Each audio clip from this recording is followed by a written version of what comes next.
Hope is discipline. Even if you develop faith in your inner voice, you might still get overwhelmed with negative thinking and give up. So what should you do?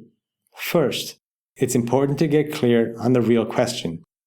Many people beat themselves up for not being disciplined in their practice or the pursuit of their dreams, but few stop to ask themselves what they actually mean by discipline. And the answer is simple. Discipline, as we said above, is choice, but like any choice, making it is a result of circumstances that come together to prompt you to action. Discipline is not something you have. It is something that takes place organically when, 1, you have hope that a positive outcome exists, and 2, hope that it is possible for you to attain it. So, if you have faith in your inner voice, but still lack what you call discipline, you have either 1, lost hope that a positive outcome exists because it's too much work, you can't do it alone, there is too much to fight against, you think you don't deserve it, any other I can't statement you find in your mind. 2, lost hope that your desired outcome can be achieved because things will just fall apart. You might lose what you already have if you try. You will never be happy anyway. There is no justice in the world. Any other negative interpretation of the world that keeps you safe from having to risk failure and rejection. If you don't have hope, there is no reason to act or to be disciplined, as it were. When you have hope, you can't help but care, and when you care, you are driven to action by a primal emotion, even if that action is difficult or seems dangerous.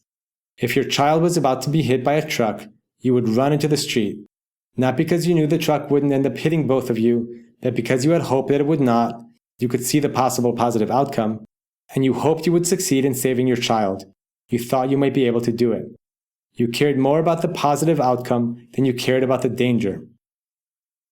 To have discipline in your practice, you must feel the same hope about building a relationship with your inner voice and following its guidance, because you know that down any other path there is only misery, and that if you don't follow that voice, you will end up as devastated as if that truck hit your child.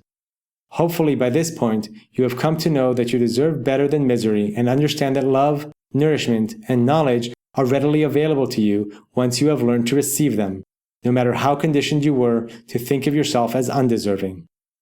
All the information and exercises in this book are meant to help you see the possible positive outcomes you can help create, and to help you see that it is possible for you to achieve them, to show you there is good reason to have hope.